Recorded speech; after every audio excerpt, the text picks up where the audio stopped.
네, 오늘 인사이트에서는 계엄령 후폭풍과 강달러에 대해서 짚어볼 예정인데요.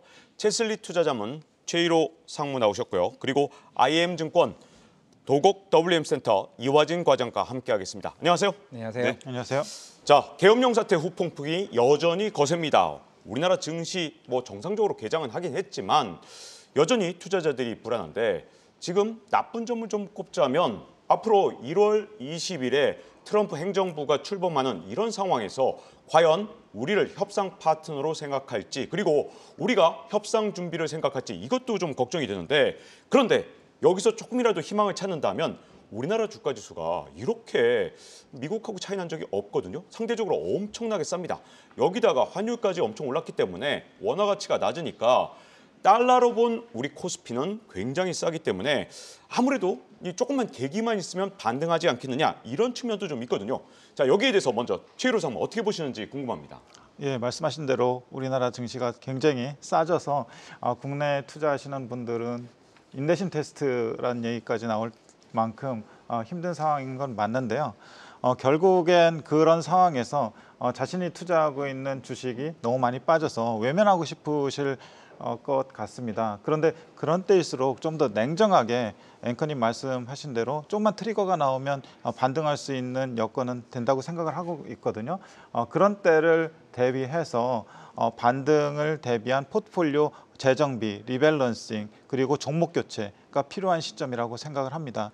그리고 이전에 2004년하고 2016년에 우리가 정치적 불확실성, 탄핵이라는 일을 겪었을 때 그때 당시에도 정치적 불확실성에 의한 증시 불확실성 그리고 증시 변동성은 좀 확대됐지만 그것은 단기간에 그쳤고 결국에는 경기 사이클 그리고 대외 변수에 의해서 우리나라 증시가 결국엔 우상향하는 그런 그림을 그렸거든요. 그런 우상향을 할 때 어떤 포트폴리오가 최적의 포트폴리오인지 고민해야 될 시점이라고 생각을 합니다.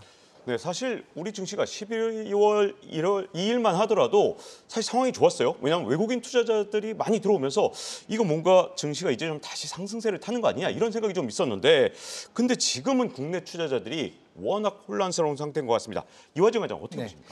물론 이제 처음 이게 이번 주 이슈로 인해서 나왔던 게 결국은 국가 이제 신용 등급에 대한 우려도 얘기가 나오긴 했었지만은 일단 전반적으로 사실 정치적 리스크로 인해서 이제 신용 등급이 강등되는 사례는 거의 없다시피 하고 있습니다. 결국에는 최근에 CDS 프리미엄이 이제 국가 신용들을 보게 되면은 특히 미국 같은 경우가 32bp, 우리나라도 한 33bp입니다. 심지어 최근에 프랑스가 이슈가 있었던 게 40bp까지 그만큼 올라갔기 때문에 오히려 이제 국가 신용 관련해서는 조금 안정적인 흐름이라 좀 생각을 할 수가 있겠고 물론 오늘 이제 여러 신용평가사에서 얘기가 나왔던 부분 피치나 S&P나 무디스에서도 얘기가 나왔던 거는 물론 이게 장기적인 불확실성이 나오게 되면 모르겠지만은 단기적으로 이게 신용등급에 대한 우려는 크게 큰 우려는 없다라 좀 생각을 하고 있는 것 같습니다. 그만큼 시장이 지금 지수단에 2,400까지 내려왔다는 거는 적어도 내년 경제 전망치에 대한 하향치에 대한 선방향을 충분히 할 수 있다라 좀 생각하고 있기 때문에 이제 앞서서 이제 상무님이 얘기하셨던 것처럼 결국에 시장의 반등이 될 트리거가 될 준비 그게 지금 가장 중요한 좀 자세가 아닌가 좀 생각하고 있습니다. 네. 환율 얘기도 빼놓을 수 없을 것 같습니다. 사실 이번 주에 환율 변동폭이 너무나도 컸죠. 1달러에 1,444원까지 야간 시장에서 올라갔었습니다. 물론 지금 안정돼서 1,410원대긴 한데 이걸 안정이라고 부르기는 정말 힘들죠. 근데 저는 1,410원대 환율이 정말 중요한 것 같습니다. 왜냐하면 우리 외환당국에서 1,410원대를 굉장히 중요하게 여겼거든요. 더군다나 우리나라 외환 보유액도 아주 묘하게 4,150억 달러가 있습니다. 우리 인간들이라는 게 사실은 이 4자로 시작하냐 3자로 시작하냐 이게 정말 중요하기 때문에 이 남은 150억 달러가 굉장히 중요한 상황이거든요. 근데 분명히 이렇게 환율을 낮추는 과정에서 외환 보유액이 분명히 영향을 받았을 거거든요. 자, 이런 시점에서 이제 미국 투자자들이 아마도 우리 국민들 굉장히 고민하는 게 아니 이렇게 높은 환율로 환전을 하고 미국 지수에 투자를 한다. 나중에 환차손 또 보는 거 아니야? 이런 걱정도 하시고 또 과연 미국 주식 투자가 지금 워낙 고가니까 지금 맞을까? 이런 고민들을 하실 텐데 이화정 과장 어떻게 보십니까? 그렇죠. 지금 이제 아시아 이제 통화 시장에서 그만큼 우리나라 이제 원화 가치에 대한 약세가 가장 좀 다른 국가들 대비해서 상대적으로 많은 약세인 건 좀 맞습니다. 이제 결국에는 최근에 수출 데이터를 보더라도 이제 10월이나 특히 11월 달은 좀 반등하는 모습을 보이긴 했지만은 특히나 이제 반도체, 자동차 쪽에 대한 약세가 컸던 것 같습니다. 그만큼 이제 P가 단가가 이제 떨어지다 보니까 아무리 Q가 올라도 이제 반도체 수출액 자체가 좀 떨어졌던 증가율이 둔화되었던 부분. 물론 자동차도 굉장히 낙폭이 컸던 건 하지만은 그만큼 그거는 일시적인 파업 효과로 좀 생각을 하고 있습니다. 그만큼 수출에 대한 증가세가 둔화되다 보니까 좀 원화 약세가 최근에 조금 올라왔던 부분이 이번에 여러 이슈로 인해서 다시 같이 덩달아 좀 나왔다라고 생각을 하고 있는데 물론 이제 반도체 이제 12월이나 1월부터는 좀 본격적인 조금 반등세가 어느 정도 충분히 나온다라고 하고 자동차 이제 수출도 물론 이번에 하이브리드라 이제 EV 쪽은 충분히 반등세가 나왔습니다. 결국에는 자동차와 반도체 쪽만 어느 정도 충분히 12월 달 수출 데이터가 조금 반등이 나오게 된다라고 하게 되면은 일단 원화 가치는 충분히 좀 반등할 수 있는 여지가 있지 않을까라고 했을 때 오늘 이제 원화 그 아까 얘기했던 이제 해외 주식에 대한 투자에 대한 오늘 흐름은 조금 긍정적으로 좀 볼 수 있지 않을까 생각을 하고 있습니다. 요즘에 우리 원화가 사실 달러 대비 약세인 것도 있지만 이 태국의 바트화나 이런 동남아시아 통화보다도 약세인 모습을 좀 보여주거든요. 설마 우리가 계속 이렇게 통화 가치가 이렇게 계속 낮아지겠느냐 이런 생각을 할 수밖에 없는데 예. 지금 상황에서 미국 주식에 투자한다. 히어로 상무 어떻게 보십니까? 예, 제가 박앵커님께 비슷한 질문 한 달 전에도 받았었는데 네, 제가 예, 했었죠. 네. 그 당시에도 마찬가지로 지금도 제 답변 똑같습니다. 장기적 관점에서 그 환율은 사실 미국 주식 투자하는데 결정적 변수는 아니라고 생각을 합니다. 미국 시장 최근 10년 보면 10% 정도 상승을 했고 배당까지 합치면 한 13% 정도 토탈 리턴이 나오는 시장인데 물론 과거의 데이터가 미래를 보장하진 않지만 계속해서 우상향하는 시장이라는 건 우리가 인정을 한다면 그리고 거기에 대해서 신뢰를 가지고 있다면 환율의 변동이 설사 10에서 20% 정도 된다고 하더라도 5년에서 10년 정도의 누적 수익률로 보면은 160% 또는 한 200% 정도 가까이 되는 상황이기 때문에 될 수 있는 상황이기 때문에 환율 변동에서 뭐 10% 20% 정도는 중요하지 않다 이렇게 생각을 하고 있습니다. 그래서 제 답변은 타이밍이나 환율보다는 좋은 주식을 분할 매수해가는 액션이 필요하다. 박앵커님 하셨는지 모르겠는데요. 네. 근데 여기서 궁금한 게요. 예. 자, 그럼 달러로 이렇게 환전하는 거는 예. 지금 뭐 타이밍이 좋다 나쁘다 말할 예. 수 없지만 무조건 뭔가 좀 올라갈 만한 걸 좀 같이 사두고 이런 게 중요하다 이런 뜻인 거죠. 그러니까 달러를 그냥 갖고 있는 게 아니라 또는 예금으로 한다든가 이런 게 아니라 예. 뭔가 미국 주식이라든가 상품을 사야 된다는 뜻인 거죠. 예, 그렇죠. 달러로 환전을 할 때는 뭔가 달러 자산을 사는 게 상당히 중요하고 조금 더 리스크를 테이킹할 생각으로 사는 거잖아요. 그렇기 때문에 저는 미국 주식을 사기 위해서 달러를 바꾸는 거는 동의합니다만 그냥 달러 가치가 더 올라갈 것 같아서 달러로 바꿔놓는다 이거는 그렇게 크게 동의하지 않습니다. 네, 그렇군요. 자, 근데 우리가 이 강달러 현상이 이렇게까지 오래 지속되겠느냐? 좀 있으면 약달러로 전환된다니까? 이런 얘기 나온 게 벌써 한 1년 넘은 것 같아요. 근데도 불구하고 계속해서 강달러가 지속되다 보니까 자, 그러면 강달러가 계속 지속될 때 우리가 주목할 만한 섹터나 업종도 궁금하고요. 또 반대 측면도 하나 궁금한데 갑자기 약달러로 돌아선다든가 그럴 때는 이거 좀 주의해야 되거나 아니면 새로 뜰 만한 종목이 있거나 이런 것들이 궁금한데 최희로 상무 어떻게 보십니까? 글쎄요. 강달러나 약달러에 상관없이 지속적으로 경쟁 우위를 유지하는 기업이나 섹터를 주목하는 것이 중요할 것 같습니다. 우리 빅테크 기업들 보면은 그 10년 동안 강달러나 약달러의 변동이 계속 이어왔을 텐데 계속 10% 20%씩 성장하면서 30%의 이익률을 내는 회사들이 많거든요. 그런 회사들이 30배, 40배 정도의 고밸류를 받더라도 크게 저항하지 않고 모든 글로벌 자금들이 대체로 요즘에는 미국 주식으로 가고 있습니다. 그런 상황을 감안을 해본다면은 달러의 영향을 받지 않고 계속 경쟁 우위나 실적 성장을 유지할 수 있는 그런 기업들이나 섹터를 주목할 필요가 있겠습니다. 그런데 그 각 섹터에서도 종목별 차별화가 되게 심하거든요. 필수 비즈 섹터 별로 미국에서는 주목하지 않는 섹터이긴 하지만 필수 비즈 섹터 안에 월마트나 코스코 같은 경우 올해 계속적으로 꾸준한 성장을 내면서 60%, 80% 이렇게 올랐습니다. 그렇지만 같은 섹터 내에 달러출이나 달러 제너럴 같은 경우는 연초 대비 40% 이상 하락을 했거든요. 그렇게 같은 섹터에서도 차별화가 굉장히 심하기 때문에 좋은 주식을 계속해서 모아가는 전략이 필요하지 않나 싶습니다. 네, 뭐 달러가 강세든 약세든 그런 게 중요한 게 아니라 결국은 좋은 주식을 찾아내는 게 중요하다 이런 말씀을 주셨는데, 자 이화진 과장 어떻게 네. 보십니까? 그렇죠. 이제 뭐 강달러가 만약에 지속이 된다. 물론 이제 지금 이제 아까 실업률이 나오게 되면서 오히려 이제 달러가 약세로 돌아서긴 하지만은 만약에 강달러가 지속되면은 가장 첫 번째로 보는 섹터는 좀 일단 항공 섹터라 좀 생각하고 있습니다.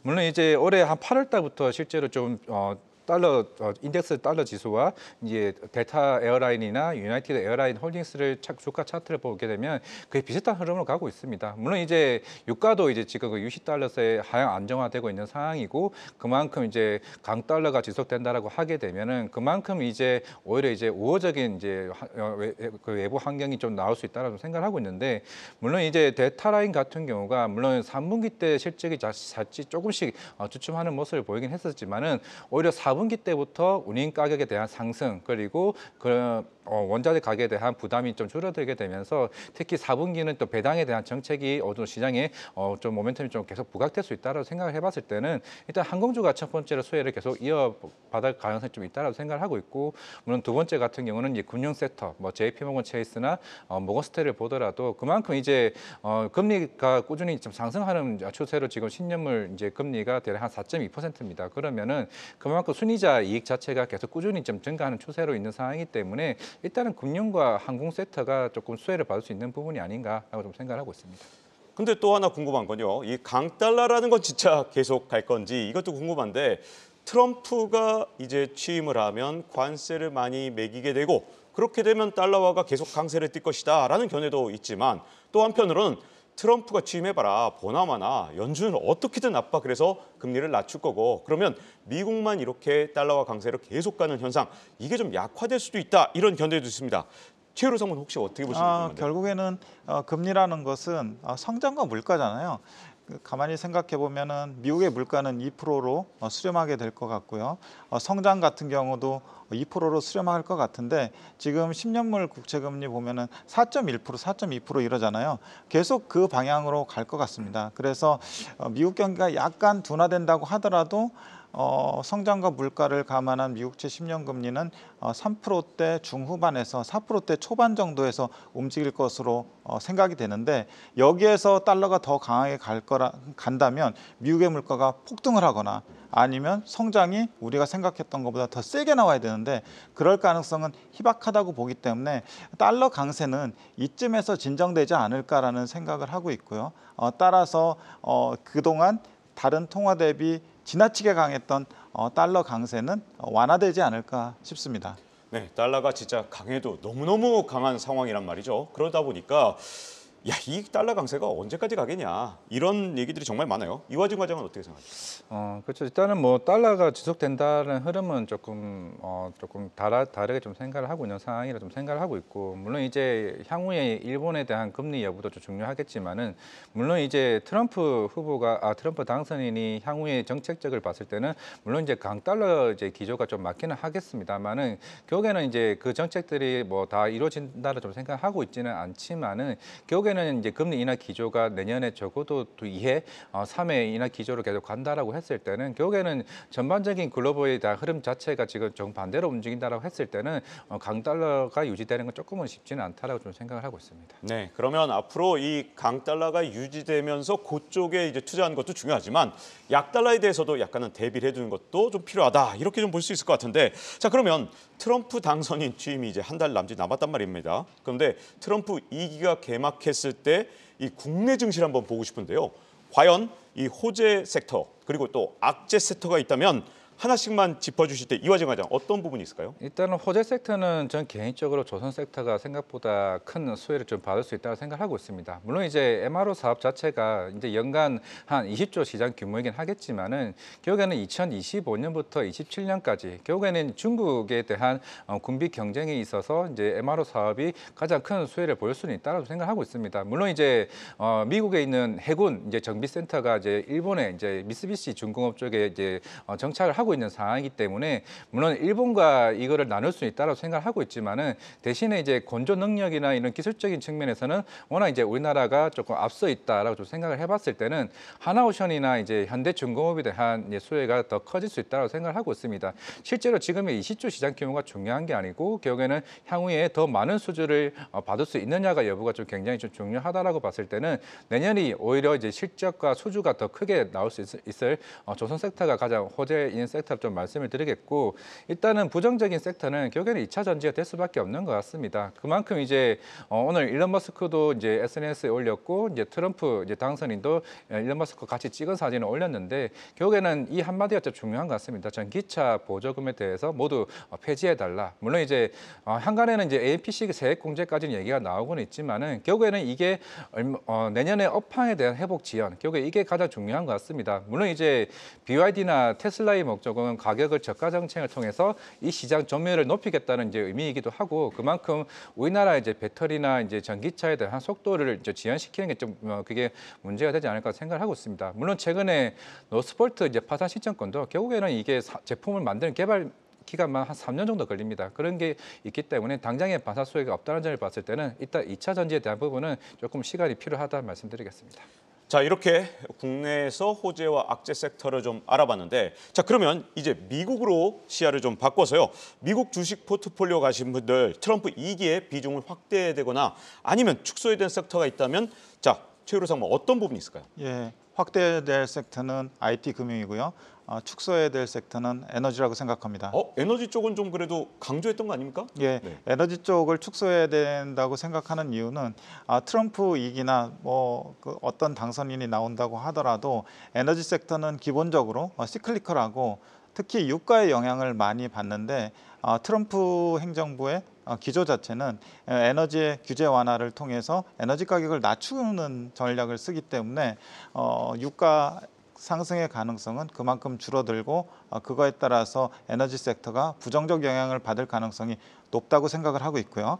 IT와 금융은 그 IT 같은 경우는 전반적으로 미국이 혁신을 이끄는 기술 기업들이 많이 탄생을 하면서 그쪽에 프리미엄을 많이 받는데 특히 이번에는 AI가 이끄는 사이클이 계속 이어질 거기 때문에 AI 인프라뿐만 아니라 AI 소프트웨어 관련 IT 기업들을 유심히 봐야 될 것 같고요. 그리고 금융 쪽에서는 최근에 미국 주식시장, 채권시장 다 좋잖아요. 그리고 자금들이 상당히 몰려들어가고 있기 때문에 특히 그렇게 자금들이 몰려들어가게 될 때 펀드 운용사 같은 경우는 주식 평가액, 채권 평가액도 늘어나겠지만 자금 유입에 따른 수수료 수입도 늘어날 수 있기 때문에 그쪽의 모멘텀이 크다고 생각을 하고 있고요. 트럼프 행정부 같은 경우 특히 금융 쪽의 규제 완화도 상당히 가속화시킬 가능성이 높기 때문에 그쪽에서 M&A나 또는 투자은행 사업부나 커머셜 뱅킹 쪽 전부 다 좋아질 수 있는 환경이라고 생각을 합니다. 네, 이렇게 계엄령 후폭풍뿐만 아니라 이 달러 강세에 따른 이 투자를 어떻게 해야 될지 최유로 상무와 그리고 이화진 과장과 함께 알아봤습니다. 두 분 감사합니다. 네, 감사합니다. 감사합니다.